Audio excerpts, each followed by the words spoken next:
All right, whenever you're ready. Okay, Shampoo, because everybody in the cast hit it out of the park. Sullivan's Travels. Everything by Preston Sturgis. Lady Eve. Okay, Lady Eve has one of the best love speeches ever written.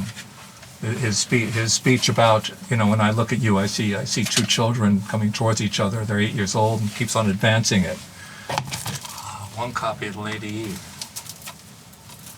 Before I directed my first film, John Cassavetes and Elaine May were on the studio lot, and they were improvising a play. They were writing a play by improvisation.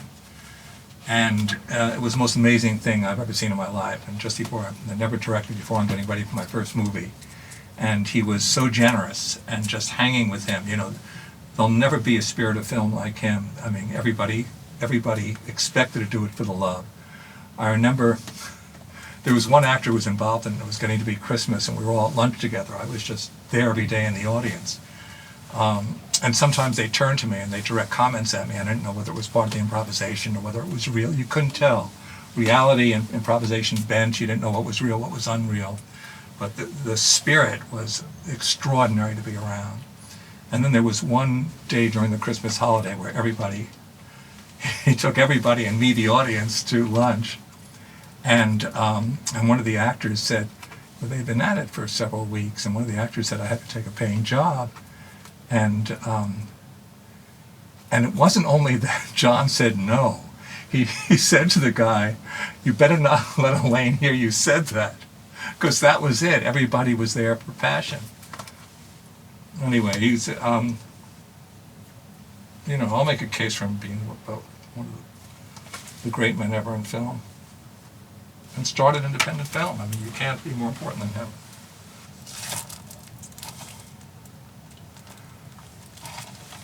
The Importance of Being Earnest. It has one of my favorite one-liners in it, The Importance of Being Earnest. If you are not too long, I shall wait for you the rest of my life. Albert Brooks is one of the, you know, I mean, a specifically original and great comedy talent. And Julie Haggerty was the perfect person for him to play with. And this has one of the, I guess, one of the most famous comedy monologues in film. And you know, Albert wrote, I think with Monica Johnston on this, yeah. Wrote, directed, starred in. I think was I in this? I think I was. Did they go that far enough in the cast? Was I in this? I think, yes, I was in this. I think I was. I was in a few of Albert's films. He always said, be in the film and I'll make it fun. I always said yes, it was never fun. Because I became that, but this is the most valuable thing I got from the experience. And Albert's, you know, just a comedy genius, the most original stuff. He's a very specific figure in American comedy, and is. And I became, you know, the thing I got being in front of the camera for the only time that I was ever in front of the camera.